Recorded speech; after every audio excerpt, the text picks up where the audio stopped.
SER Podcast.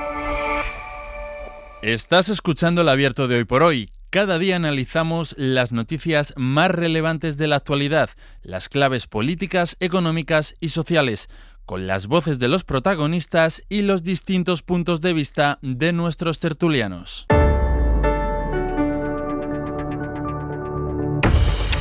Este espacio que hoy hacemos desde la Rambleta de Valencia es 29 d'octubre, es el Día de la Dana, y como les decíamos a las 8, estamos aquí para compartir con todos ustedes la información, lo que sabemos, el contexto y con una voluntad, además de mirar hacia adelante, y para mirar hacia adelante esa reparación que los afectados, que las víctimas exigen, es indispensable.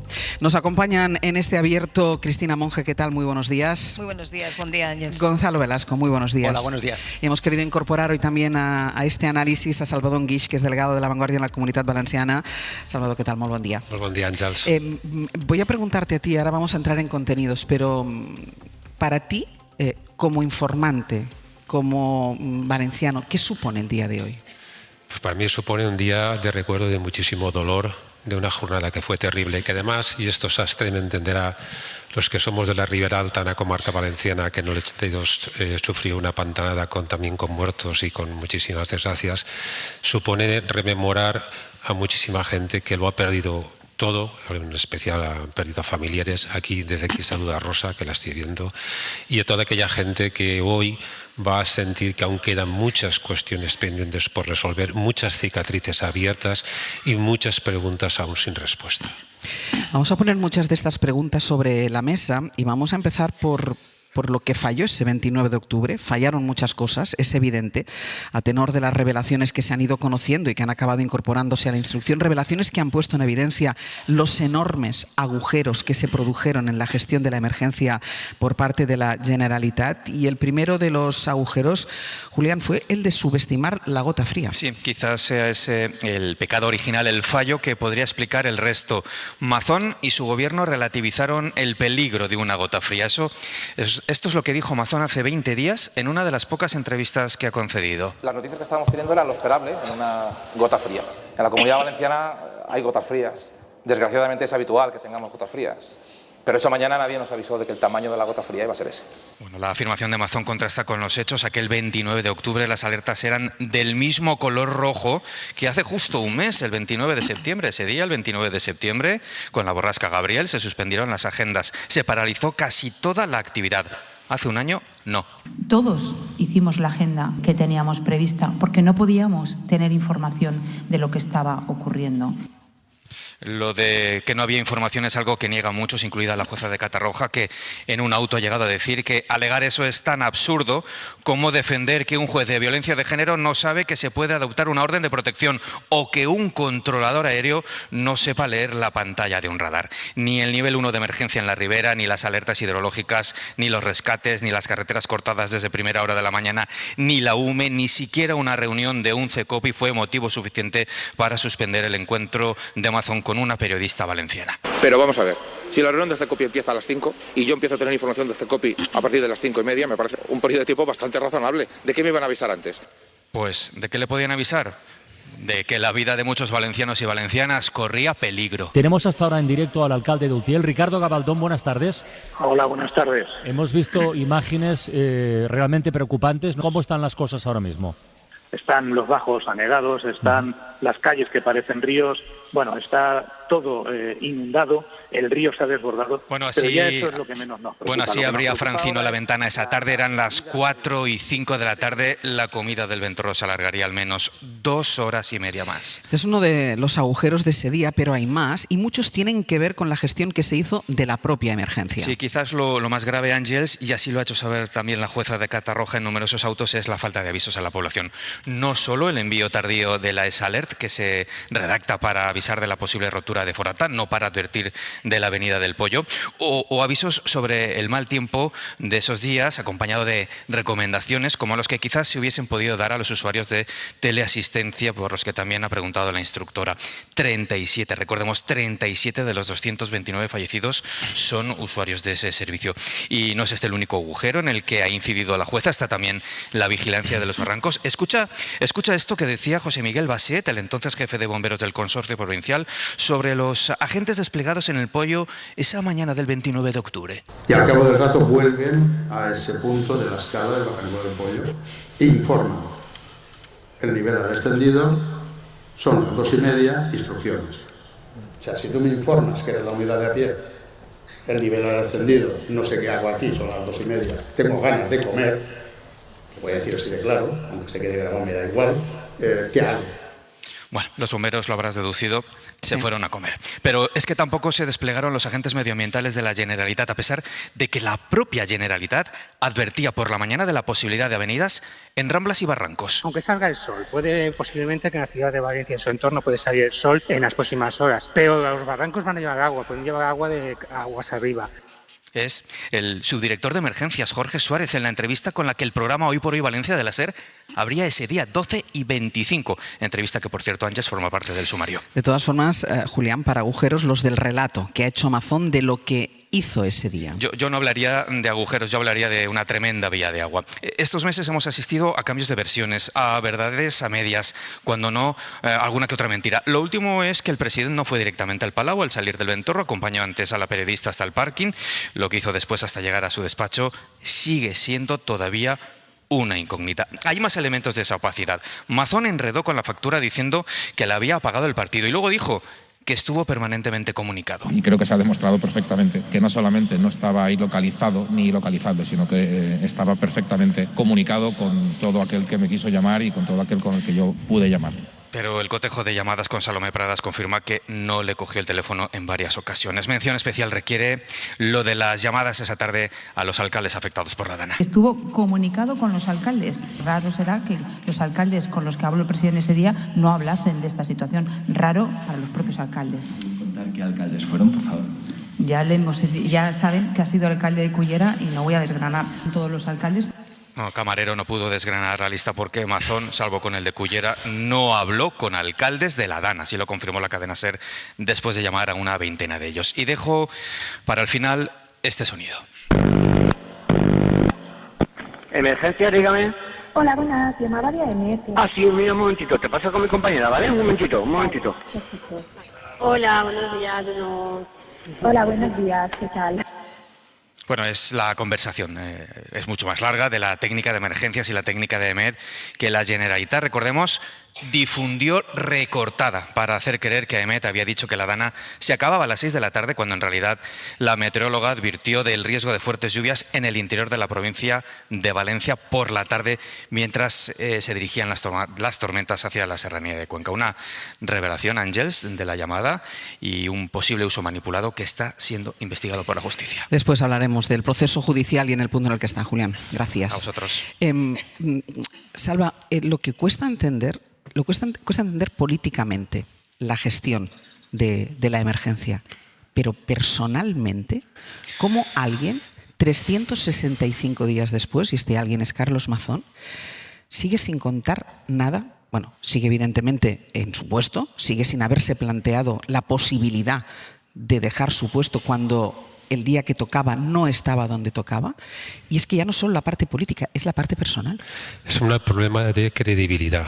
Yo creo que cuando hemos llegado a un momento en el que son tantas las versiones ofrecidas, algunas de ellas contradictorias con lo que se dijo en cada momento, que el problema es que ya no existe un mínimo de credibilidad en lo que se está contando, con lo cual todos dudamos. Y encima aún, como decía Julián, hay un gap del cual no sabemos realmente qué sucedió. Claro, nosotros hemos contado en el diario siempre que una cosa es la responsabilidad judicial, que tiene su ritmo y ya veremos cómo avanza, pero la responsabilidad política es enorme. Y además yo hay un dato que quería deciros y que nosotros lo contábamos el otro día.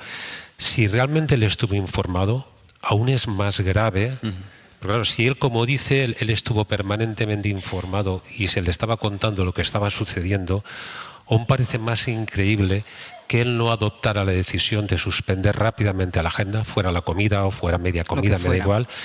Y como mínimo, aunque él no fuera miembro del CECOPI, como presidente de todos los valencianos, por empatía con aquellas personas que en esos momentos estaban tomando decisiones erróneas pero difíciles, intentar liderar como presidente de todos los valencianos ese momento.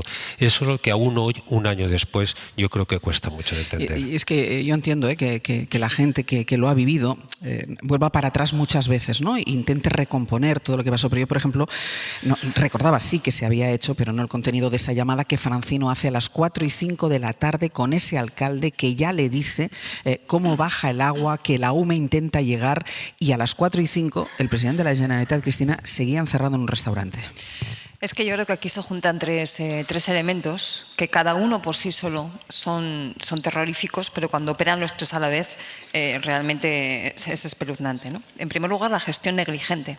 Yo creo que en esos sonidos que hemos escuchado se podía comprobar, ¿no? Cómo no se fue capaz de valorar la trascendencia de una dana, que sabemos que ya no son las gotas frías habituales, que sabemos que el cambio climático está haciendo estos fenómenos mucho más virulentos y mucho más frecuentes. Y eso no se supo valorar su importancia, cuando no es la primera vez tampoco que tenemos fenómenos de ese calibre, ¿no? En segundo lugar, las explicaciones no creíbles, como decía Salvador, esas versiones que se van sucediendo que hace que se pierda toda credibilidad. Y en tercer lugar, la ausencia total de asunción de responsabilidades. Cuando los tres elementos se juntan, nos encontramos con algo como lo que estamos viviendo ahora, en el que realmente la ciudadanía asistimos atónitos, porque no pensamos que en democracia se puedan llegar a dar este tipo de situaciones. Los que lo vemos desde fuera, yo creo que tenemos el dolor compartido con todos ustedes, con todos los que nos están escuchando hoy aquí, y también el dolor racional, el no poder entender cómo es esto, ¿no? No me quiero imaginar cómo es eso si encima se le une el haberlo vivido en primera persona, porque todos los valencianos y valencianas lo vivieron en primera persona, estuvieran más cerca o más lejos. Por lo tanto, yo creo que estamos ante una situación que es incomprensible desde el punto de vista racional y muy dolorosa desde el punto de vista emocional. Al hilo de la reflexión que hacía Salva, hay un dato que lleva hoy Levante en su primera página, que es, en fin, lo dice todo. El 112 recibió 36 llamadas por minuto mientras Mazón comía en el Ventor. 36 llamadas por minuto. Sí, son tantas las evidencias de que el conocimiento y la información que existía ese día y que era compartida por toda la ciudadanía le tenía que haber llegado a él de una manera u otra. En la propia reunión que tuvo con la patronal, en las grabaciones, él comenta hasta qué punto pues, está empezando a llover, digamos que la situación tiene una cierta gravedad y por lo tanto eximió su responsabilidad a continuación. Yo creo que lo que estamos presenciando no solamente es una no asunción de responsabilidades, sino que es el síntoma de una confusión de que asunción de responsabilidades es lo mismo que ignominia, es decir, que afrenta pública. Parece que nuestros líderes no quieren asumir su responsabilidad y no quieren rendir cuentas porque esto equivale casi a una expulsión de la comunidad política, a una vergüenza ante los demás. Y no, una asunción de responsabilidades muchas veces no es eso, es precisamente la manera de hacerte cargo de lo que se debe hacer, de lo que se debía hacer y de cómo se deben hacer las cosas mejor. La asunción de la propia vulnerabilidad, porque todo el mundo se puede equivocar, es la primera característica de un líder fuerte. La ignominia es lo que viene después, con lo que ha hecho él, con precisamente no asumir su propia vulnerabilidad, su propio error, su propio fallo y su propia no asunción de responsabilidades. Todo lo que hemos visto durante este año es lo que ha arrojado ignominia sobre él. Y la consecuencia de esto, además, ahora que estamos aquí, que estamos escuchando testimonios, que hay un sentir compartido en el pueblo de esta comunidad, es la represión de una narración compartida acerca de lo que pasó. La reparación y la memoria y la identidad y colectiva se basan en las narraciones, que es distinto de esto del relato, que es lo que te cuento para justificarme, ¿no? Toda la memoria colectiva se basa en narraciones y lo que estamos viendo constantemente es la emergencia de una narración acerca de lo que pasó desde el sentimiento y desde la información, desde los dos polos, que es negada desde la institucionalidad de esta comunidad. Y esto es lo que es grave, porque sin un presidente, sin una institución que respalde y que alimente esa narración, no hay memoria colectiva. Entonces, digamos que está habiendo una afrenta a la comunidad valenciana en su conjunto y ese intento de crear un relato sobre una narración sobre uno de los acontecimientos más relevantes de su historia reciente, ¿no? Es posible, Cristina, perdona. Sí, por diferenciar, ¿no? Yo creo que lo que ocurrió, Gonzalo, no fue un error. O O sea, un error es que tú te equivocas mandando una alerta en un municipio concreto y al final el más afectado es el de al lado. Vale, eso es un error y efectivamente esos errores existen. Un error es que tú dices que va a haber un caudal determinado y ese caudal es un 15% más. Vale, eso es un error y efectivamente existe. Ahora bien, hacer caso omiso de la información que la EMET estaba dando desde el día anterior. Yo recuerdo, y lo recuerdo a los oyentes, que lo decíamos en esos días. La Universidad de Valencia, con la misma información, mandó un correo electrónico a toda la comunidad educativa diciendo se suspenden las clases para mañana, y al día siguiente otro correo diciendo se suspende toda la actividad de la academia, ¿no? Con la misma información, no tomar esas decisiones, mantener tu agenda, encerrarte en una comida, no sabemos cuánto rato, yo lo voy a dejar allí, y desaparecer, al menos a priori, según sabemos, hasta las 8 y pico de la tarde, eso no es un error, eso es negligencia. Y creo que eso es justamente la diferencia que explica lo que estabas diciendo. Porque los errores efectivamente son humanos, se pueden tener, y más en situaciones así, se explican y todo el mundo los entiende. Pero es que aquí no estamos hablando de un error. Salva. No, un apunte solo, me decía Cristina. Bastaba ver, los que estábamos trabajando ese día, bastaba ver el informativo de Apunta Mediodía. Claro.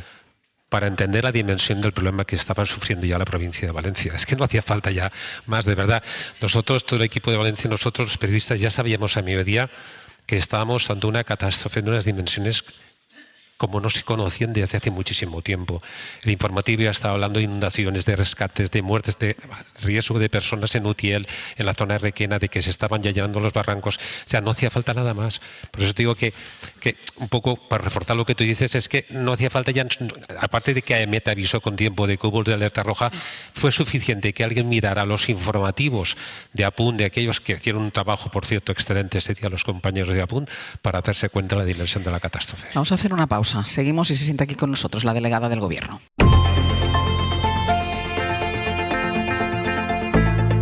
El Abierto. Ser podcast. En El Abierto, Cristina Monge, Gonzalo Bedalsco y Salvador Guix. Y ya está con nosotros Pilar Bernabé, delegada del Gobierno en la Comunitat Valenciana. Buen día, buenos días.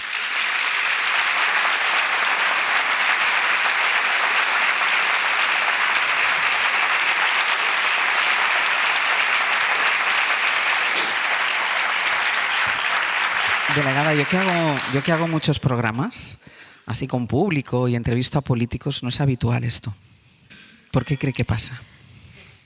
Bueno, yo creo que hoy es un día difícil para todos y los sentimientos están también a flor de piel, y como en las primeras filas veo a amigas y amigos que yo no conocía antes del 29 de octubre, y que quiero decirles que hoy para mí, después de un año, pues tengo que decirles que no puedo llegar a alcanzar a sentir lo que ellas sienten y el dolor que sienten, pero yo siento que el padre de Rosa también tiene un trozo en mi corazón, o la suegra de Carmina, o la hermana de Ernesto, o la sobrina de Ernesto, o todas las familias y los familiares de todas estas personas que hoy están aquí y por las que hoy estamos organizando un funeral de Estado que responde a lo que ellas nos pidieron hace unos cuantos meses en la delegación del Gobierno frente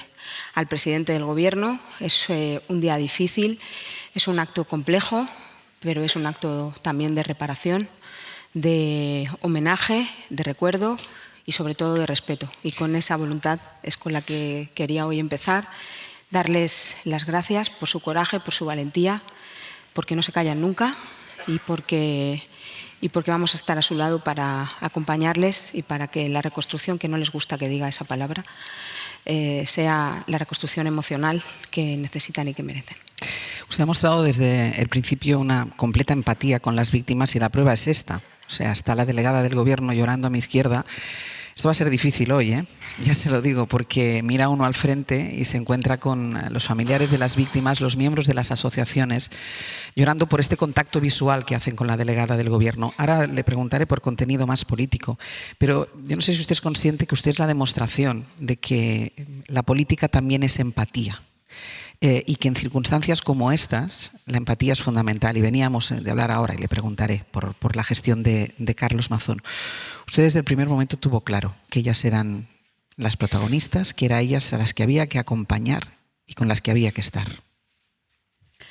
Sí, y Yo creo que ese es el mensaje más poderoso contra el mensaje que quieren construir durante todo un año, que es el de la antipolítica. Y yo hoy también creo que hay que reivindicar la política. Y quien no hace bien la política no merece estar en política, pero no representa la política. Y la política debe servir para reconstruir, pero debe servir sobre todo para escuchar y acompañar. La política es empatía y hay que aplicarla y practicarla cada día. Yo, el día 30, cuando salí de un CECOPI de 16 horas, entendí que no era compatible lo que estaba escuchando en el CECOPI con lo que me venían por mensajes y por llamadas de gente que estaba en los pueblos. Mi familia es de Picaña y todos estaban allí y me decían, aquí estamos solos, no entendemos nada, ¿qué está pasando? Y salí el día 30 del CECOPI y me fui a ver los pueblos. Y desde ese momento no quise abandonar la calle porque sabía que era lo que me conectaba con la realidad que estaba viviendo.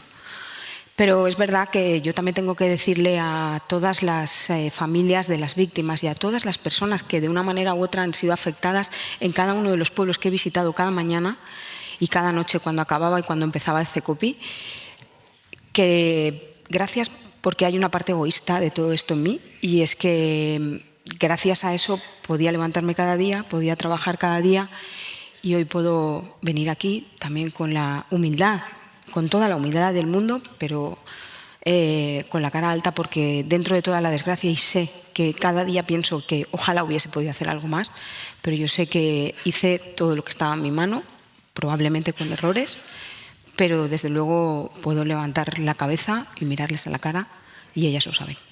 Delegada, ayer supimos, declaró ante la jueza de Catarroja Inma Piles, la jefa del 112, que desde la delegación del Gobierno ya plantearon la posibilidad de a las 18:35 de la tarde enviar un S-Alert. Sé que esto que le voy a preguntar es una conjetura, pero usted es una de las personas que más información ha recabado a lo largo de este año. ¿A qué hora habría llegado el S-Alert, bajo su criterio ahora, un año después, y habiendo escuchado a tanta gente, si Carlos Mazón hubiera cogido el teléfono o hubiera estado presencialmente en el CECOPI? Hemos escuchado en algunos de los audios, que por cierto tardaron en llegar, si no hubiese sido por la petición expresa de la jueza, en alguno de los audios ya escuchamos al subdirector de emergencias a las 5 de la tarde hablar del mensaje a la población. Por lo tanto, lo que conocimos ayer de las 6:30, cuando mi directora de Protección Civil llamó primero al subdirector, no se lo cogió, y llamó a Inma Piles, que fue la que ayer habló, y le dice, oye, ¿por qué no mandáis el S-Alert? Porque a ella le habían llamado desde Madrid, desde la Dirección General, diciendo, oye, con lo que está pasando en Valencia, ¿por qué no la Generalitat Valenciana envía el S-Alert? Y por lo tanto eso es la muestra de que en el ámbito de los técnicos, desde primera hora ya se estaba hablando de ese mensaje, pero tardó mucho en tomarse esa decisión y en comunicarse. Pero yo insisto, y lo digo y no voy a parar de decirlo, es que el día 24 de octubre se activó el Plan Especial de Inundaciones en la Comunitat Valenciana. Y eso fue porque ya se advertía de lo que iba a pasar.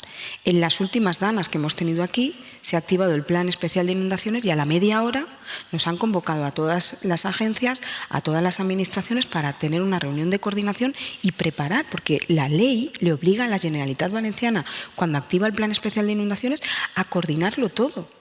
Y en una emergencia lo más importante es la prevención y es la anticipación a todo lo que va a pasar.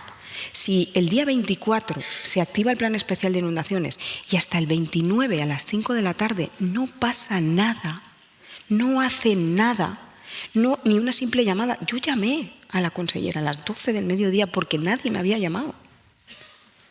Esto es como al revés, el mundo al revés. El médico llama al enfermo para que... En algún momento, usted es la delegada del Gobierno, es la representante del Gobierno central en la Comunitat Valenciana. ¿En algún momento usted de ese día habló con Carlos Mazón? No, yo hablé con la consellera todo el tiempo. ¿Ni él le llamó a usted y usted intentó hablar con él? No, porque yo estaba hablando con la consellera y doy por hecho que ahí están haciendo su trabajo. No, yo ahora un año después, que sé todo lo que no se hizo y toda esa despreocupación generalizada por parte del máximo responsable, que sí que tiene una responsabilidad. Y yo creo que esto también es importante decirlo, porque claro, aquí el 9 de octubre, el Día de la Comunitat Valenciana, el presidente de la Generalitat da una entrevista en la televisión pública y lo único que nos transmite a los valencianos es que él no tenía responsabilidad de nada. O sea, la consellera no sabía de nada y el presidente no tenía responsabilidad de nada. Claro, es que claro que la tiene, es el máximo responsable. En el ámbito judicial eso está en marcha y yo no voy a entrar a valorar sobre eso. Pero en el ámbito de la política, que el presidente de la Generalitat diga: oiga, mire, yo es que no tenía responsabilidad sobre la emergencia, yo es que no tenía responsabilidad sobre el CECOPI. Oiga, que usted es el máximo responsable del gobierno valenciano. Usted tiene una obligación de coordinación de todo el trabajo de su equipo de gobierno.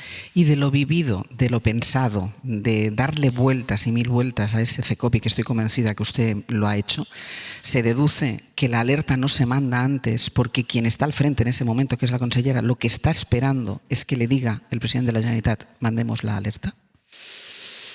Pues es que, claro, yo de verdad que tengo un lío ya. Lo digo en serio. Fíjate si yo estaré informada. Y yo misma, es que yo ya no sé ni de todas las versiones que han dado, ni qué elucubrar respecto a toda la información que se nos ha ido dando. Es que es tan complejo. Ha dado 8 versiones diferentes el señor Mazón y todo su gobierno, por cierto, sobre lo que ese día hicieron o dejaron de hacer. Mire, yo de verdad, es que a las 5 de la tarde ya era muy tarde, todo era caos. Por lo tanto, es que eso se tenía que haber hecho antes, porque probablemente el mensaje se hubiera enviado pues por la mañana, a mediodía, y eso hubiera cambiado completamente el ritmo. Probablemente hubiese habido víctimas mortales porque fue una catástrofe de unas dimensiones brutales. No nos hemos encontrado ante una situación como esa jamás, pero desde luego la población habría estado advertida. Sastre, que querías hacerle alguna pregunta. Sí, como quiera que la tesis que sigue defendiendo Carlos Mazón es que hubo apagón informativo, y vuelvo de nuevo, un año después, mantiene que hubo información suficiente como para que la Generalitat, que es quien estaba al frente de la emergencia, hubiera podido reaccionar antes y reaccionar de una forma más eficiente. Ayer se volvió a hablar sobre esta cuestión también en el testimonio de la técnico de emergencias y hemos visto a la consellera escribir a las 12:30 de la mañana. Es que a las 10:20 se activa la alerta hidrológica en la cuenca del Magro y a las 12:20 en la cuenca del Pollo. Y eso por ley le obliga a la Generalitat Valenciana a que con sus medios, y si no los tuviera, pedirlos para que estén vigilando esas cuencas permanentemente hasta que se desactive la alerta, que nunca se desactivó. Por lo tanto, desde las 12:20, ellos, de hecho, envían a los bomberos a la cuenca del Pollo. Pero no sabemos por qué, al mediodía los envían a su casa. Consideran que no tienen que seguir, pero no desactivaron la alerta. Por lo tanto, no se activa una alerta hidrológica sin información. Claro que había información. No se activa el Plan Especial de Inundaciones el día 24 de octubre sin información, no se activa por fuerza infusa, se activa porque hay una alerta de que va a pasar una catástrofe meteorológica. Y por supuesto, no se activa una alerta roja a las 7 de la mañana y no se hace nada hasta las 5 de la tarde, que se activa el CECOPI. Y luego en la instrucción hay un tomo entero de los avisos de la EMET y de la Confederación Hidrográfica del Júcar. Y luego hay que leer los autos que se van conociendo a lo largo de la instrucción, donde se hace referencia efectivamente a que esa información estaba. Y quien tiene y quien controla toda esa información y la distribuye y hace un análisis, para eso tiene a los equipos de analistas dentro de del Centro de Coordinación de Emergencias, tienen que plantear las estrategias de protección. Y eso no se hizo. ¿Es verdad que la catástrofe fue terrible, inmensa y desconocida? Es innegable, pero es verdad que hubo una despreocupación generalizada en todos los ámbitos. Hay un auto de la jueza delegada que lo dice claramente, es decir, que otro sistema de avisos, los avisos antes, hubieran salvado vidas. Es decir, que después de toda esta instrucción de la que hablaremos después con Miguel Ángel Campos, una de las conclusiones que se llega es que si todo este mecanismo que usted está definiendo ahora hubiera funcionado, se hubieran salvado vidas. Seguramente hubiera muerto gente porque, como usted dice, fue una cosa desconocida, prácticamente sin precedentes, pero se hubieran salvado vidas. Antes teníamos aquí tenían nuestros analistas un debate semántico sobre error o negligencia. ¿Usted lo califica de absoluta negligencia? Un año después, escuchando todo lo que he escuchado, los intentos de manipulación de audios, los cambios de versión, las mentiras permanentes, es que no puedo decir otra cosa. No puedo decir error, es que tengo que decir negligencia. Tengo que decir negligencia porque si no hubiesen estado un año entero intentando tapar lo que saben que hicieron mal. Las víctimas le piden al presidente de la Generalitat que no vaya esta tarde al funeral. Él va a ir, usted está en la organización, él ha reconfirmado la asistencia, no va a haber ninguna novedad en este sentido. Yo sobre esto, es verdad que he hablado varias veces y llevamos muchas semanas preparando este homenaje a quienes nos lo pidieron y lo necesitaban. Y yo es que me rebelo, yo no puedo, me niego a darle ni un segundo de protagonismo a quien no lo merece. Y esta tarde el protagonismo es de las víctimas. Delegada, yo le agradezco muchísimo. Quiero además decir una cosa, que la delegada del Gobierno siempre ha estado a nuestra disposición, a la disposición de los medios de comunicación desde el primer día, y por ser honestos y por explicar también cómo hacemos nuestro trabajo, nosotros hoy queríamos contar con representantes del Govern de la Generalitat, empezando por arriba y continuando el escalafón, a ver si había alguien que quisiera sentarse y explicarnos y contarnos y hablar tranquilamente qué es lo que estamos haciendo ahora, y nadie ha aceptado nuestra invitación. Yo una vez más, Pilar Bernabé, te agradezco muchísimo, muchísimas gracias y muchísima sort, de veritat. Moltíssimes gràcies a tots i una abraçada molt gran.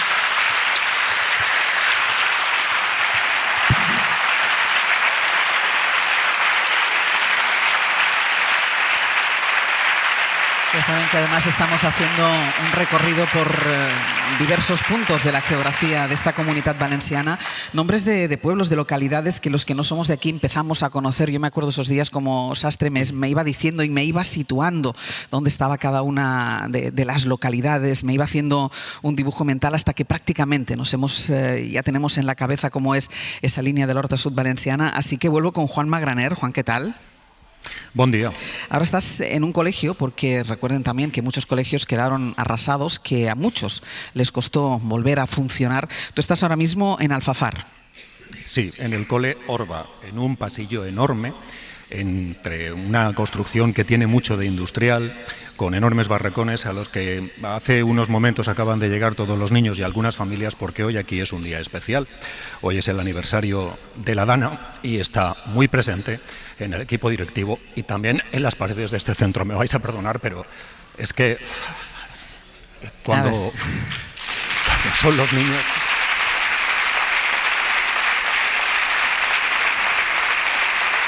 Con Juan Magraner hicimos muchas conexiones esos días, y Juan Magraner, que es de esta zona y que nos explicaba casi portal a portal, comercio a comercio, donde él compraba su gimnasio. Era imposible, para veces los periodistas, cuando hablamos de ciertas cosas, pero son cosas que pasan muy lejos de nosotros, somos capaces de hacerlo de una manera natural, pero cuando esto que pasa es nuestro, y lo sentimos tan nuestro, se nos complica muchísimo hacer nuestro trabajo, Juan. No quería romperme, la verdad. Lo siento mucho. Pero es que me parte ver lo que hay en este centro, que es, en fin, estar totalmente rodeado de grava, todo nuevo, un par de espacios de cemento, apenas un par de bancos, como todo mobiliario en el exterior, y aquí dentro, pues bueno, pues los profesores, las profesoras comentando lo difícil que ha sido llegar hoy, porque en cuanto amenaza lluvia y más en esta zona, todo el tráfico se complica, las comunicaciones son muy difíciles, todos los carteles que hay aquí hoy, aniversario de la Dana, llenemos este día de magia porque va a actuar un mago, vamos de bien a mejor, los mensajes de los niños que empapelan este pasillo, todos pintados de marrón, el marrón del fango, es muy difícil no emocionarse. Juan. Lo siento, de verdad. No, que no. ¿Qué vas a sentir? Hoy hemos dicho que estábamos aquí porque queríamos compartir con vosotros y tú estás contando esto desde el colegio, pero podrías estar sentado aquí en la cuarta fila del teatro. Y mira, déjame contar una cosa, porque la misma noche de la Dana, cuando no sabíamos, ni supimos, ni el segundo día, ni el tercero, ni el cuarto, la dimensión de lo que era, porque decía Salva, somos una tierra de inundaciones, hemos vivido, hemos crecido, a todos nos han dicho desde pequeño, hemos crecido con gente que duerme con la mano tendida al suelo por si crece el agua, somos de esta zona, sabemos qué es una inundación, nunca habíamos visto esto. La noche de la Dana, Juan empezó a contar desde Pinedo cómo era el primer traslado, cómo se habilitaban las primeras zonas, cómo en las horas más difíciles, cuando todo era negro, cuando no había cobertura, cuando no había luz, cuando oías un crujido del agua que iba subiendo, en ese momento, y empezaban las primeras muestras de solidaridad, dejó la preocupación. Esta vez no era contar lo que ocurría, era contarnos también a nosotros. Tú decías, son nuestros pueblos, es donde hacemos nuestra vida, y es innegable que los niños hoy estamos todos aquí. Hemos llenado el teatro, estamos todos los medios, habrá un funeral de Estado, pero esta es la realidad de todos los días. De todos los días. Y por eso esta emoción que se entiende, claro. Juan, que luego vas a estar en otro sitio y luego yo te voy a dar un abrazo que lo vas a recordar el resto de tu vida. Gracias, de verdad. ¿Te parece? Caramba, tú. Luego seguimos. Se me hace muy cuesta arriba, de verdad, ya lo sé. El poder contar todo lo que veo, por lo que recordamos, por lo que hay. Me quedo simplemente con un mensaje de una niña, de Elena, tiene 10 años, está aquí, después de la tormenta siempre sale el arco iris, a veces más bonito que de normal. Juan, ahora vuelvo contigo. Un beso enorme. Un abrazo, gracias. Hasta ahora.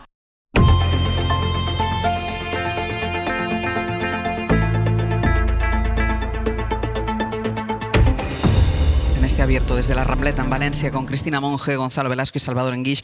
Ahora hablo con ellos, seguimos con el análisis, pero hoy es miércoles, hay sesión de control al Gobierno en el Congreso de los Diputados y ha habido minuto de silencio y también este primer aniversario de la Dana ha salido tanto en los pasillos como en el control al Gobierno. Sara Selva, buenos días. ¿Qué tal, Áñez? Buenos días. Cuéntanos. Ha arrancado el pleno la presidenta del Congreso, Francina Armengol, con un minuto de silencio por las víctimas de la Dana. Antes de iniciar la sesión de control, vamos a ponernos en pie y a guardar un minuto de silencio en recuerdo de las 237 personas que hoy hace un año perdieron la vida durante la Dana que asoló varias localidades, sobre todo de la Comunidad Valenciana, pero también de Castilla-La Mancha y Málaga. Todo el hemiciclo se ha puesto después en pie para guardar ese minuto de silencio con una ausencia importante. No está en el hemiciclo el líder de Vox, Santiago Abascal. La sesión de control coincide con el aniversario, con el funeral de Estado que se celebra esta tarde, así que tanto Pedro Sánchez como Feijóo se marcharán después de la sesión de control a Valencia para acudir a ese funeral y es eso lo que está marcando el debate. Es lo primero que ha mencionado Feijóo al tomar la palabra. Quiero empezar con un recuerdo a las víctimas de la Dana que se produjo un día como hoy hace un año en la Comunidad Valenciana, en Castilla-La Mancha y en Andalucía.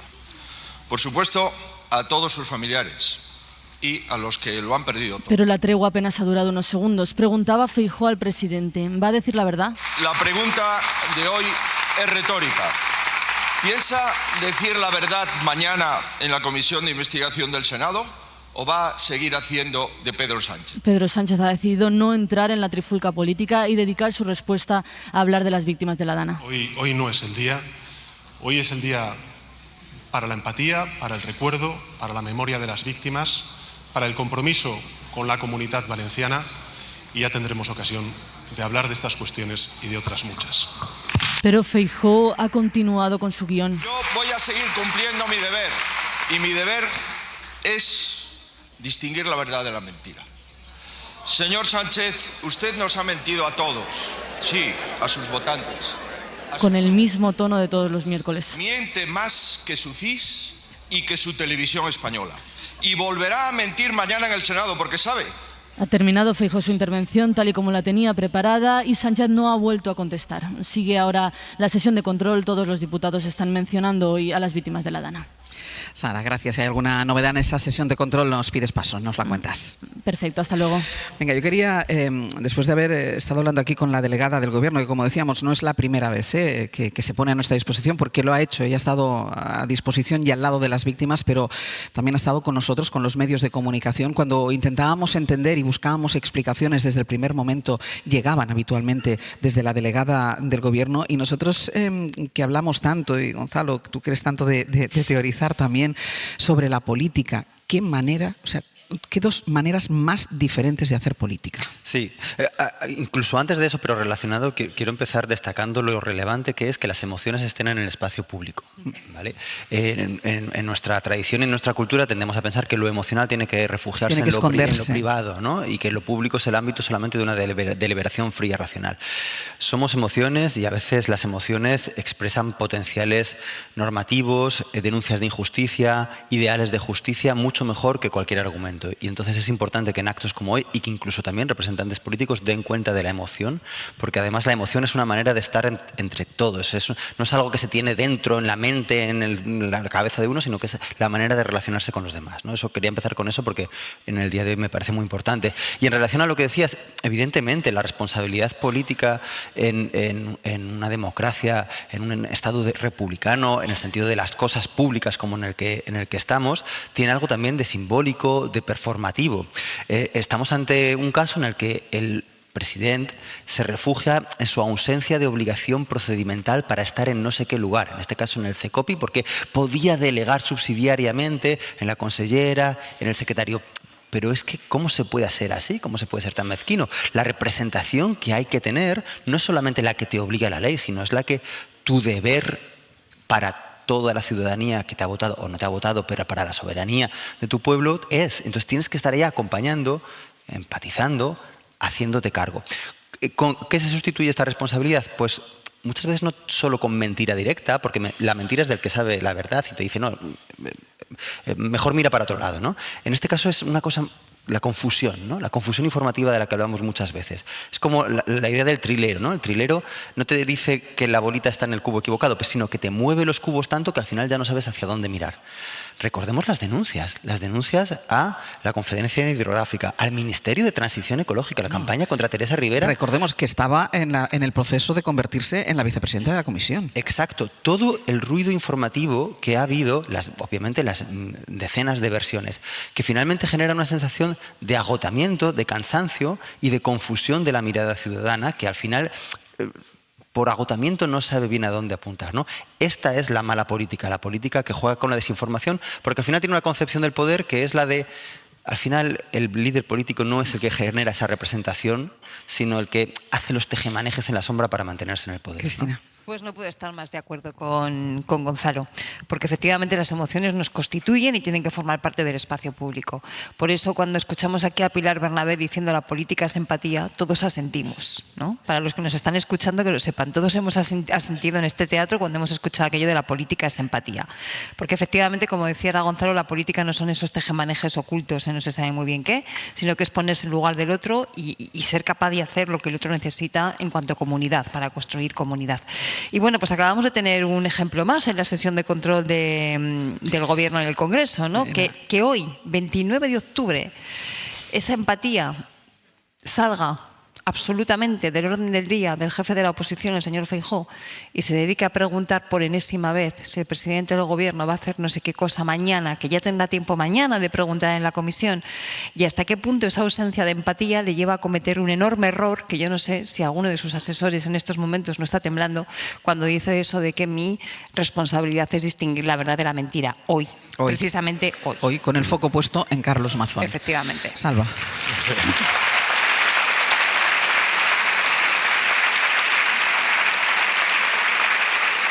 Sí, yo dos cosas muy breves, Ángels. La primera, ya que estés hablando de un tema tan importante al que yo también le doy mucha importancia como es la empatía, no olvidemos que el presidente de la Generalitat o el Gobierno valenciano no ha hecho ni un solo acto ni un acercamiento con las víctimas de la Dana un año después. Se lo preguntábamos antes a Rosa. Eso es primero. Y segundo, estamos hablando de la responsabilidad de Carlos Mazón, pero yo también os hago una pregunta. ¿Y la responsabilidad de Alberto Núñez Feijóo? Porque claro, Mazón está donde está pero hay una persona por encima de él que es el presidente del PP, y los que estamos aquí en Valencia sabemos que otra pieza fundamental de la estabilidad de Mazón es Vox y Santiago Abascal, que por cierto ayer parece que comenzó ya a distanciarse de Carlos Mazón. Digo porque es importante entenderlo, porque si no, no se puede entender que Carlos Mazón haya llegado seguramente a estar un año gobernando la Generalitat sin estos apoyos que ha tenido en este tiempo. Pero mira cuál debe ser la confusión que tiene en su cabeza Feijóo, lo que decía ahora mismo Cristina, y yo creo que todo el mundo aquí en el teatro nos hemos puesto las manos en la cabeza cuando acusa de mentir, o sea, pones el argumento de la mentira precisamente hoy, cuando, insisto, todo el foco está puesto en Carlos Mazón, y cuando Carlos Mazón, al que tú estás sosteniendo, porque como tú dices, Alba, está en tus manos dejarlo caer, sacarlo de ahí, ha basado toda la gestión de la Dana en la mentira. O sea, es de tener una confusión, yo no sé si confusión es la palabra o ineptitud para ser quien es. Mira, si ha sido un apunte de un asesor que hace el discurso, en fin, yo creo que merece el despido inmediato. Y si le ha salido de forma espontánea, es que efectivamente... También merece el despido inmediato. Sí, pero la carencia de empatía, total. Dejadme que avancemos en otro aspecto que ha sido muy importante en este año, que ha sido la judicialización de la gestión, porque es verdad que muchas de las cosas que hemos ido conociendo, las hemos ido conociendo gracias a una jueza que ha ido pidiendo, que ha ido recabando testimonios, que ha ido pidiendo documentos, que ha ido entrevistando, que se ha visto ella sí con todas y cada una de las víctimas, y eso ha sido fundamental para que lo poco que sabemos lo sepamos, y sepamos qué es lo que pasó o lo que la jueza está reconstruyendo de lo que pasó. Miguel Ángel Campos, primero para empezar, ¿quién es ella? ¿Quién es la jueza de Catarroja? Antes hacía algún apunte la delegada cuando decía, bueno, es que dicen, ¿quién es ella? ¿Quién es Núria Ruiz Taboada? Bueno, pues lleva más de 20 años viviendo en Catarroja, allí ascendió a la categoría de magistrada y no ha querido moverse en todo este tiempo de ese partido judicial, por lo que se conoce el territorio mejor que los guardias civiles del puesto, bromean quienes le conocen. Tal vez por ello se ha permitido criticar abiertamente en sus resoluciones algunas de las aseveraciones del Instituto Armado sobrepasadas por la instrucción y los hechos por ella determinados. De convicciones conservadoras, Núria Ruiz Taboada es una jueza seria, meticulosa en sus investigaciones, garantista en los interrogatorios y con los derechos, tanto de los comparecientes como de las partes del procedimiento. Discreta y alejada de la imagen de un juez estrella, destaca también por su extraordinaria cercanía a los familiares de las víctimas. Prácticamente todas resaltan la paciencia y empatía de la magistrada en cada toma de declaración. Y Campos, ¿por qué está investigando ella las muertes de los 229 fallecidos en la Dana? ¿Qué es lo que busca? ¿Cuál es el objetivo del procedimiento? Porque fue Núria Ruiz Taboada la primera en los distintos partidos judiciales durante la mañana del 30 de octubre en abrir un procedimiento al tener constancia de fallecidos en su localidad como consecuencia de la crecida del Barranco del Pollo. El resto de jueces en distintas partes del área afectada se han acabado inhibiendo en el juzgado de Catarroja por esta circunstancia. El objeto del procedimiento es el aviso tardío a la población responsable de la mayor parte de las 229 muertes, según la investigación, y quienes fueron los negligentes o imprudentes que no actuaron con esa diligencia debida. Núria Ruiz Taboada investiga supuestos delitos de homicidio y lesiones por imprudencia. Y a lo largo de todo este año la Generalitat ha intentado, y lo comentábamos ahora, ha intentado atribuir la responsabilidad de los hechos a la EMET, a la Confederación Hidrográfica del Júcar, al Gobierno Central. La jueza ha ido prácticamente desmontando todas estas acusaciones. Sí, uno tras otro ha desmontado los argumentos de la Generalitat y ha exculpado tanto a la Agencia Estatal de Meteorología como a la Confederación del Júcar o a la delegación del Gobierno, rechazando la imputación de sus responsables. Núria Ruiz Taboada ha destacado que la responsabilidad era del Gobierno valenciano, quien correspondía el mando único de la emergencia. Ha descartado la teoría del apagón informativo alentada por Mazón y su equipo. Dice la jueza que el único apagón fue el del CECOPI y que la Generalitat tenía información más que sobrada para advertir con prontitud a sus ciudadanos, por lo que ha criticado el insoportable retraso literal en el envío de alertas a la población y ha tildado la actuación de los responsables autonómicos de negligencia grosera, de nuevo literal. En este sentido, la magistrada ha destacado que el Consejo tuvo información detallada de la EMET a través de 5 canales de comunicación distintos, que no solo advirtió 3 días antes de lo que se avecinaba, sino que a las 7:36 de la mañana del 29 de octubre activó el aviso rojo, riesgo extraordinario para personas y bienes. Y recordamos, solo el 0,43% 80% de las alertas meteorológicas lanzadas por la EMET son rojas. Había que tenerlas en cuenta y Mazón no solo mantuvo su agenda, sino que desapareció en las horas críticas. La jueza también recoge los avisos de la Confederación Hidrográfica cada 5 minutos en tiempo real a través de la plataforma SAI sobre las lluvias persistentes aguas arriba del Barranco del Pollo que acabarían anegando el Horta Sud. También del Centro de Coordinación de Emergencias de la propia Generalitat. Cerca de 20.000 llamadas a través del 112, muchas alertando de la gravedad de la situación a partir de las 4:30 de la tarde, media hora antes de que se reuniera el CECOPI, con llamadas de agonía suplicando ayuda, por ejemplo, desde Chiva, entre las 5 y las 6 de la tarde. Los ciudadanos no serían alertados hasta 3 horas más tarde, cuando el fango ya había arrasado con todo, incluidas las vidas de la mayoría de las 229 víctimas mortales. Y por si alguien piensa que esto es una cosa de la jueza, la Audiencia Provincial de Valencia ha respaldado de forma unánime todas y cada una de las decisiones de la magistrada que son contrarias al relato de la Generalitat. Y no uno ni dos, 6 magistrados de la Audiencia de Valencia, en decisiones inusualmente unánimes, han confirmado la investigación de la jueza de Catarroja en todos los aspectos relevantes de la causa, tanto en la delimitación de las responsabilidades como en la ausencia del apagón informativo y en poner el foco en la negligencia criminal del Ejecutivo de Mazón. ¿Y por qué imputa a la exconsellera de Emergencias Salomé Pradas y a su número 2 Emilio Argueso? Porque como consellera de Justicia e Interior, en ausencia de Mazón en el CECOPI, ostentaba el mando único de la emergencia. No había codirección, reparto de responsabilidades con la delegación del Gobierno, un bulo más que ha intentado colar la Generalitat. La propia Ley Valenciana de Emergencias es muy clara al respecto. Con aquel nivel de alerta, la responsabilidad ejecutiva correspondía a la consellera. La jueza ha resaltado que, y es literal, hay indicios abrumadores de una conducta negligente por parte de la consellera Salomé Pradas. También de su número 2, el exsecretario autonómico Emilio Argueso. Ellos dos son los únicos imputados en el procedimiento. Los daños materiales no se podían evitar, la mayor parte de las muertes sí, escribe la jueza Ruiz Tobarra con una alerta temprana. Y ahora la próxima cita, el 3 de noviembre, que declara como testigo la periodista que comió con Mazón, Maribel Vilaplana. ¿Qué se puede esperar de esa comparecencia? Bueno, y sobre todo, ¿cómo puede afectar al futuro judicial del presidente de la Generalitat? Por lo pronto, Vilaplana comparece como testigo y, por tanto, con obligación de decir verdad. Ella ha declarado en una carta abierta que no escuchó, no atendió, no sabe con quién habló Mazón en aquellas horas que compartieron en el Ventorro. Pero las partes consideran inverosímil este relato y van a tratar que recuerde, que explique si oyó al presidente hablar con la consellera Pradas o con algún otro integrante del CECOPI. ¿Qué les dijo? Si les dio órdenes sobre la DANA, si tomó decisiones respecto al envío de la alerta, si dio algún tipo de orden o indicación y fueron asumidas por la consellera, ello supondría que Mazón habría ejercido el mando único de la catástrofe y tendría consecuencias penales para el presidente. Las partes también le preguntarán por las horas, la actitud, si realmente Mazón la acompañó al parking pasadas de las 18:35 y allí se despidieron o continuaron juntos. La jueza considerará impertinentes aquellas preguntas que no se ajusten al objeto de la diligencia. ¿Qué hizo Mazón respecto a la DANA en las más de 4 horas que estuvieron juntos? Y ya lo último, ¿cuáles son los siguientes pasos que va a dar la jueza de Catarroja en el procedimiento? ¿Qué declaraciones o qué pruebas periciales pueden ser determinantes para apuntalar los hechos? La causa está en un momento decisivo para Carlos Mazón. El auto de los 6 magistrados de la Audiencia de Valencia, que al fallar sobre la testifical de Maribel Vilaplana han autorizado a la jueza a investigar qué hizo Mazón respecto a la DANA mientras estaba en el Ventorro, supone para las acusaciones un aval para citar a todos aquellos con los que el presidente habló aquel 29 de octubre. Y han sido solicitadas las comparecencias, entre otros, del portavoz del PP, Pérez Llorca, del jefe de gabinete, José Manuel Cuenca, o del asesor que le recibió en el Palau, José Lanuza. Si finalmente declaran, lo harán con obligación de decir verdad y pueden poner en dificultades a Mazón. En cualquier caso, la jueza de Catarroja no tiene prisa de cara a una posible exposición razonada para pedir la imputación de Mazón.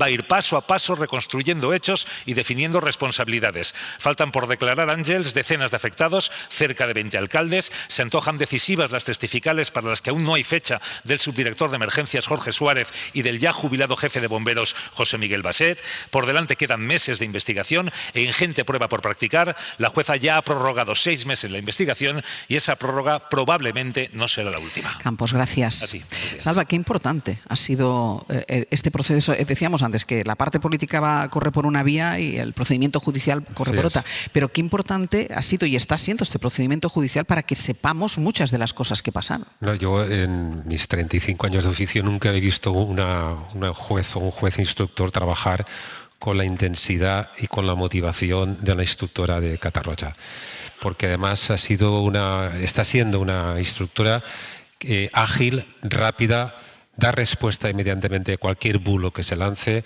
Se nota que está muy atenta a lo que publicamos los medios de comunicación, ¿no? Lo cual es una mujer que está muy pendiente. Y yo creo que las hipótesis sobre las que está trabajando son las claves de esta catástrofe. Es decir, que la alerta se mandó tarde y mal. Y ella está poco a poco demostrando en cada uno de sus autos, recogiendo testimonios que demuestran efectivamente que se convocó muy tarde el CECOPI, que la alerta se lanzó tardísimo y mal y que esa fue una causa seguramente probable de que hubiera tantos muertos en la provincia de Valencia. Bueno, ya en un auto ya reconoció que se hubieran podido evitar en más, varios autos. Exacto, se podrían haber evitado víctimas si esa alerta se hubiera lanzado antes. De hecho, perdona un inciso, fíjate cómo las últimas 2 danas que hemos sufrido en Valencia, la alerta se mandó un momento después del aviso rojo de EMET, momentos después. La demostración de que se puede hacer. Es decir, con lo cual, y se activaron inmediatamente todos los mecanismos institucionales y de emergencias. Entre otros, la movilización del propio presidente de la Generalitat. Correcto, por eso se demuestra que aquel día, eso es una prueba, yo creo, más evidente aún, de que aquel día las cosas se hicieron, como muy bien dice la instructora, muy mal. Cristina. Es fundamental que esa instrucción se lleve a cabo con esta minuciosidad, ¿no?, que Salva comenta, y efectivamente todo indica que la jueza está siendo de lo más riguroso y al mismo tiempo prudente en el sentido de ir aquilatando bien cada paso, cada prueba, cada argumento, para que no se quede nada en el aire, ¿no?, para que todo esté bien construido. Pero estaba yo pensando, escuchando todo esto, que a veces se nos olvida la importancia de que los políticos sepan lo que tienen que hacer, conozcan su trabajo. Se forman gobiernos y parece que cualquiera puede valer para asumir cualquier responsabilidad. Cualquiera puede ser consejero de emergencias, de sanidad, de educación, de protección civil, de lo que sea. Y se ofrecen cargos con una facilidad pasmosa. Y la gente los acepta con una facilidad pasmosa. Y no solamente eso, sino que como si después no fueran conscientes de que no saben, empiezan a ejercerlo sin formarse o sin ponerse manos a la obra de cuáles son mis competencias, qué tengo que hacer, cómo funciona esto, qué ocurre si pasa lo que finalmente pasó. Y entonces, esto es una de las lecciones que tenemos que sacar, ¿no? La importancia de que los cargos políticos efectivamente sean conscientes de cuál es su trabajo y sepan hacerlo. Y eso no quiere decir que haya que pedir títulos universitarios para ser un responsable político, ni muchísimo menos, no va de eso. Va de que tú sepas cuáles son tus responsabilidades y si no tienes la formación o te falta conocimiento, te pongas manos a ello. Porque si no, da la sensación que cualquiera vale para asumir cualquier cargo político. Y cuando pasan este tipo de desgracias y este tipo de tragedias es cuando nos damos cuenta de la importancia de tener al frente de la administración pública y al frente de cargos políticos a personas conscientes de su responsabilidad, que saben lo que les toca hacer y que son capaces de asumirla. Los apuntes sobre lo que dice ahora Cristina. Recordemos que Salomé Pradas llegó a decir que ella no tenía ni idea de emergencias. Cuando fue a declarar la exconsejera de emergencias, le dijo a la jueza, yo es que en realidad no sabía de emergencias. Y luego en torno a la figura de la jueza de Catarroja, cómo ha llegado a denunciar, no ya las denuncias contra ella, no las campañas de difamación, sino que incluso subrepticiamente se grabaron imágenes de su intimidad que afectaban a su propia hija. Sí. Pues, en la que salía su hija, que era menor, su marido en y su ese hija. Contexto está investigando, sigue adelante la jueza de Catarroja. Sí, qué importantes son estas terceras personas para el funcionamiento de una sociedad democrática. Digo terceras personas porque no son los representantes institucionales, no son la ciudadanía que tiene sus motivaciones, sus intereses, sino que son quienes garantizan como personas, digamos, que no están ni en un sitio ni en otro, el funcionamiento de las normas, de las leyes y de los procedimientos. Y sobre todo esto es importante en una era de posverdad, que insisto en la idea, más que una vocación enfermiza por la mentira, es una indiferencia a la verdad, que es lo que estamos viendo. O sea, ¿qué más da? Si los datos están ahí, si son evidentes, si los periodistas estáis haciendo el trabajo, si la jueza está haciendo el trabajo, si se sabe ya casi todo, pero es una indiferencia, es un seguir adelante y sobreponer relato, ¿para qué? Hablábamos de emociones antes, para gestionar otras emociones distintas. El odio, fundamentalmente el odio. Porque en la declaración de Feijóo de esta mañana en el Congreso de los Diputados es lo que late. Lo importante no es la verdad, lo importante es seguir odiando a quien yo digo que hay que odiar. Mira, yo ayer recordaba, Gonzalo, lo recordábamos con Sastre, cuando vimos el... Pueden aplaudir si quieren. No, ayer recordábamos cuando finalmente conocimos, porque siempre había dicho el presidente de la Generalitat que había llegado el CECOPI sobre las 7:30, ¿no? 7:30. Sí. Primero dijo a partir de las 7, sí, y luego cuando se supo que el objetivo de la jueza era saber ¿cuándo se había mandado la alerta? Dijo, no, después. Y al preguntarse, él dijo con un tono que no era humilde, dijo, pues, ¿y las 8:30 no son después de las 7? Fue cuando se hizo pública esa imagen de él, esa imagen que está guardada, que todo está borrado, no existen imágenes de él y hay una imagen fija de él entrado en el CECOPI a las 8:28, me parece que quiero recordar que era esa imagen, y cuando se le preguntó, cuando decías tú, ¿no? O sea, con ese cuajo, decir, ¿no son eso después de las 7:30? Hombre, sí, después, las 8:30 van después de las 7:30, pero tener ese cuajo para seguir mintiendo a pesar de que las evidencias te están poniendo ante lo que tú ya sabes, ante el espejo. Sí, es una sinvergüenza absoluta por su parte. Y quiero decir también una cosa añadida, porque hemos hablado de que el lunes va a haber una declaración importante para seguir conociendo la verdad de los hechos, ¿no? Hay emociones muy complicadas, hoy yo estoy con las emociones. Y una de ellas es la sensación de vergüenza o de deshonra, y es muy difícil sobreponerse a ella, y lo tenemos claro. Y todos hemos experimentado cosas parecidas alguna vez. Pero hay veces que hay deberes que sobrepasan la importancia de esas vergüenzas, y el deber de correspondencia a los conciudadanos para decir la verdad sobre lo que pasó tiene que sobreponerse a la vergüenza. A la que pueda sentir Mazón, no lo creo, a la que quizás pueda sentir quien comió con él, y que quizás después de un año y ante el sede judicial ya sí se puede esperar que pueda ayudar a construir ese relato, esa narrativa colectiva que se está hurtando al pueblo valenciano, ¿no? Entonces, creo que el lunes también va a ser un día importante y que está justificado tener una cierta expectativa hacia lo que vaya a pasar entonces. Vamos a seguir, mientras tanto, también nuestro recorrido por las zonas afectadas hace un año por La Dana, así que nos vamos al Gemesí. Ahí está José Forés Romero. ¿Qué tal? Buen día. Hola, buen día, Ángeles. Cuéntanos dónde estás tú. Pues mira, estoy en la avenida del Carlet, que está pegadísima al río Magro, pegada tanto que aquí, cuando se desbordó ese río con furia, arrasando calles, llegó el agua hasta los 2,30 metros, dejando un paisaje de devastación que ahora mismo estoy viendo casas destrozadas, boquetes en las paredes, al aire libre, están totalmente destrozadas, para lamento de sus vecinos que se sienten muy, muy abandonados. He de decirte que este es un barrio muy humilde.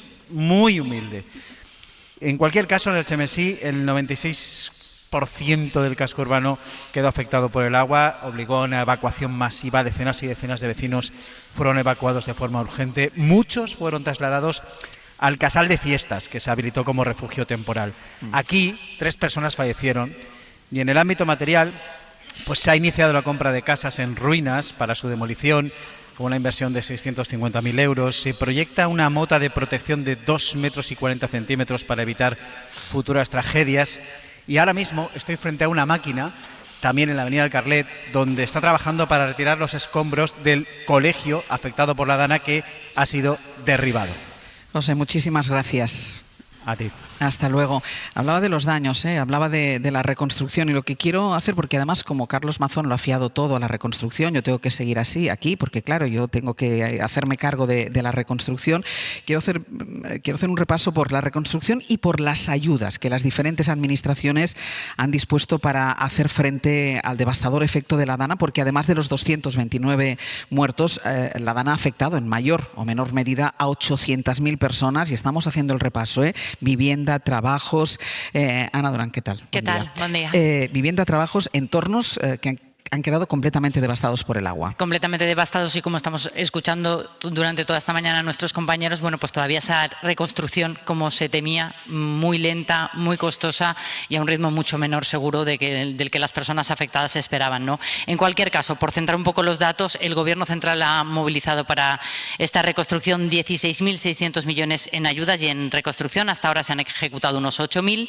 Lo que pasa es que aquí hay que descontar las ayudas del consorcio, porque ya sabéis, bueno, esta teoría que el consorcio es un derecho más que una ayuda pura y dura, o sea que habría que descontar unos 3.700 millones, quedarían unos 3.000 por parte del Estado en ayudas directas, como decías, para viviendas, para negocios, ayudas también a autónomos y de renovación de vehículos. Por ejemplo, ayer mismo el Consejo de Ministros ampliaba una prórroga para ese plan Reinicia Plus, para poder recuperar todos esos coches, que es una de las imágenes que nos ha dejado esta tragedia. También líneas de avales de créditos por valor de centenares de millones de euros, y 2.700 millones para infraestructuras municipales. Esto es un programa bastante novedoso porque normalmente el Estado subvenciona parte de estas infraestructuras. Lo que ha hecho en este caso el Ministerio de Política Territorial es financiarlo al 100% y darle ese dinero a los ayuntamientos. Estos son ayudas del Estado. También la Generalitat ha puesto en marcha varias líneas, aunque aquí monitorizar cuánto y cómo se pagan estas ayudas, sí. Qué raro. Está siendo un poquitín más complicado. Un poquito más difícil porque en el caso del Estado tenemos una página que se llama Infodana, que se actualiza prácticamente cada día y ahí se puede ver, pues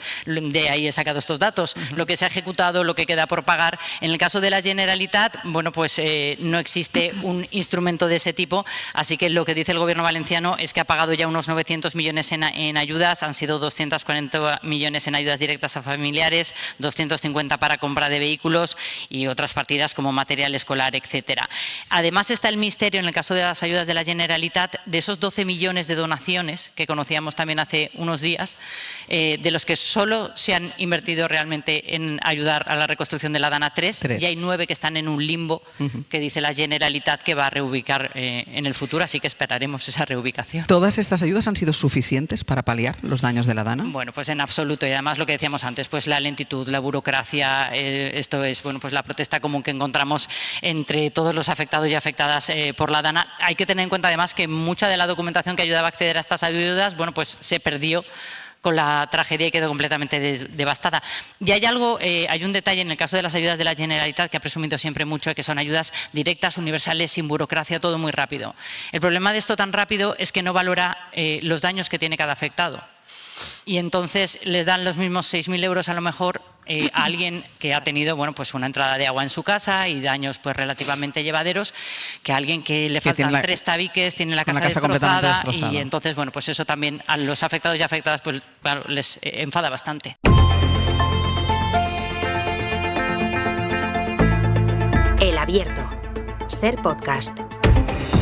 Último tramo ya de este abierto, no de este programa, que nos queda mucho por compartir todavía hasta que terminemos, pero sí esta parte más informativa en la que también queríamos poner orden un poco a todo lo que se sabe, tanto en la instrucción, en el relato de la Generalitat, y estábamos ahora con Ana Durán en el capítulo de las ayudas, Ana, y de la reconstrucción, porque un año después no hay barro en las calles, y esto es evidente, pero sí en las alcantarillas. Hay muchas viviendas que han podido rehabilitarse, pero hay otras que quedarán inservibles para siempre, igual que algunos centros educativos, como nos contaban, que necesitan levantarse de nuevo, y en los negocios algunos lo han tenido muy difícil para levantar la persiana. Sí, escuchábamos antes a Jordi Fábrega, por ejemplo, ¿no? Con ese porcentaje que es desigual, ¿no? Las grandes empresas han podido salir adelante, mucho pequeño comercio todavía muy afectado, por ejemplo en Massanassa la mitad de los comercios no han podido reabrir. Y hay otro asunto del que también se ha hablado mucho, que es el tema de los ascensores, que ha dificultado la vida en muchísimas comunidades de vecinos. Quedaron dañados 7.500 y quedan más o menos el 10%, casi unos 800 todavía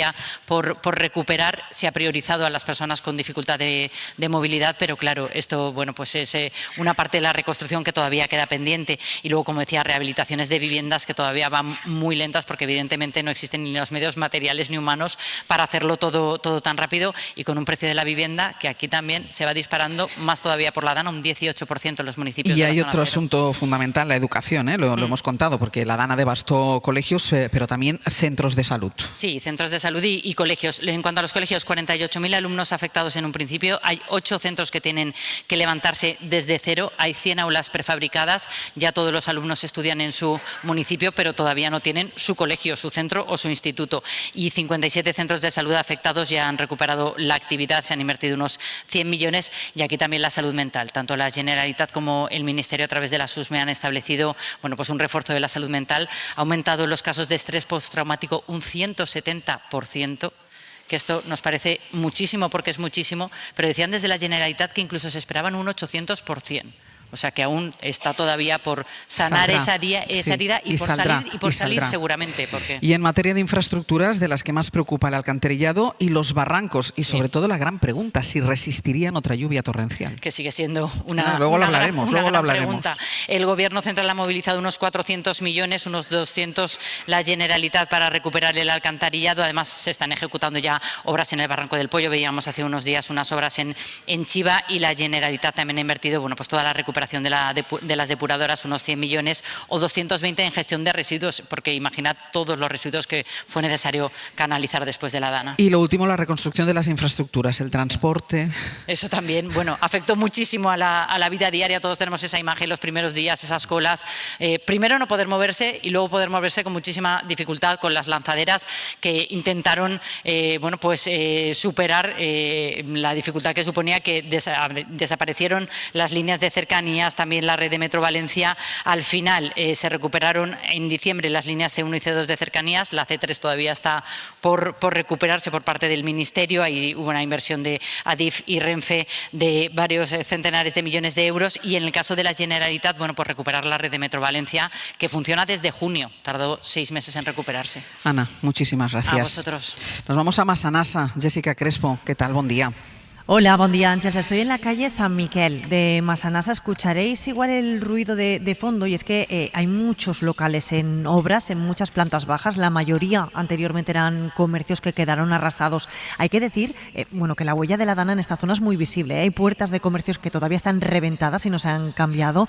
Además, vemos en algunas de ellas barro totalmente seco en el interior que se aprecia claramente. Y ahora estoy al lado de una papelería, una antigua papelería, se llama Clips, se está reformando, pero ya me han contado que sus propietarios no abrirán, que eran unas personas mayores y que dejan el negocio. Y 2 calles más abajo, en una panadería, el olor del pan recién hecho se ha mezclado con el olor a pintura ya nuevo, todo es nuevo, ¿eh? Sí que han podido reabrir. Hay un cuadro unos centímetros por encima de mi cabeza, para que os hagáis una idea, yo mido 1,76, el cuadro estaba por encima de mí y es el que señala hasta dónde llegó esta riada. Y lo que pasa en Massanassa, lo decía Durán, es significativo, porque de hecho un informe de la patronal valenciana cifra en un 50%, en la mitad, los comercios que no han podido reabrir, y además establece que un 20% no lo harán ya jamás. Gracias, Jessica. Hasta ahora. Hasta luego, Salva.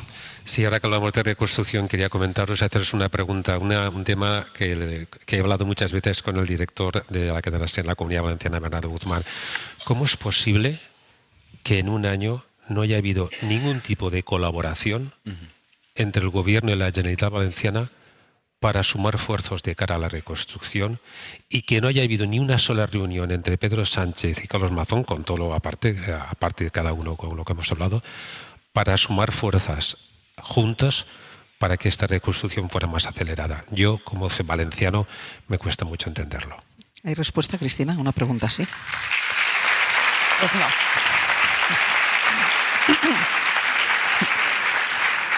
Sí la hay, yo no la tengo, desde luego, ¿no? Supongo que todos estamos pensando, ¿no?, en esas relaciones tan envenenadas, en esa falta de diálogo, incluso a nivel mínimo, incluso a nivel técnico, ¿no? Porque cuando comentaba antes Salvador esto fuera de micrófono, yo le preguntaba, pero tampoco los técnicos, o sea, tampoco... A ningún nivel, no hay colaboración a ningún nivel. A ningún nivel, claro. Porque si no hay voluntad política más arriba, es complicado que permee, ¿no? Claro, pero ese es el problema, que tú puedes tener en un momento determinado un enfrentamiento político, que ya de por sí es un problema, ¿eh? O sea, que ya de por sí es una cuestión muy importante. Pero es que encima, si eso ocurre en las primeras figuras, luego evitas que la colaboración técnica, que tiene que ir para abajo, juristas, abogados del Estado, economistas, arquitectos, en fin, todo lo que son las administraciones, pues tampoco se den esos espacios de colaboración. Gonzalo. Sí, ahora antes en el descanso preguntaba a la compañera por un término que me venía a la mente, es ventanilla única, ¿no? ¿Ha habido ventanilla única para solicitar? ¿Cómo de fácil lo han tenido los afectados? Exacto, ¿cómo de fácil? Porque, claro, es verdad que distribuir ayudas es difícil porque se requiere eficacia, rapidez, pero también equidad. Y la equidad requiere tiempo, y esto es contradictorio, ¿no? Pero puede haber distintas velocidades. Sabemos que, por ejemplo, las ayudas estatales tienen que esperar a la valoración del consorcio de seguros y ellos compensan la otra parte. Eso cuesta tiempo. Parece ser que las ayudas de la Generalitat se solicitaban de una manera más inmediata, pero no se ha garantizado la equidad en muchos de los procesos, de tal manera que han recibido ayudas precisamente quienes podían pedirlas, tenían la capacidad, tenían la documentación, y otras personas más vulnerables se han visto sin ellas. Por lo tanto, no se ha cumplido el criterio de equidad. Entonces, es necesaria una colaboración con las personas las fuentes de la financiación, pero las gentes que están en el terreno. Y me pregunto otra cosa, los ayuntamientos, los municipios, la mayoría de las veces son quienes acaban aplicando las ayudas de una manera más eficaz, porque cuando es necesario realojar a quien no tiene una vivienda, obviamente no se puede esperar a que se licite, se construye. Son los municipios quienes conocen el terreno, quienes pueden ayudar además a alojar a las personas lo más cerca posible de sus lugares de residencia y de trabajo.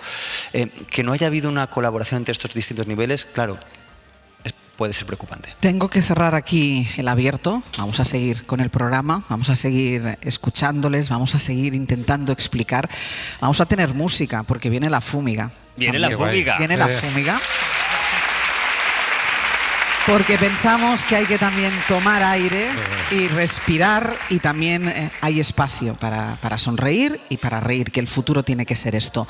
Yo agradezco muchísimo a Salva Enguix, a Cristina Monge y a Gonzalo Velasco. Gracias. Muchísimas gracias por haber estado con nosotros. Una pausa y seguimos.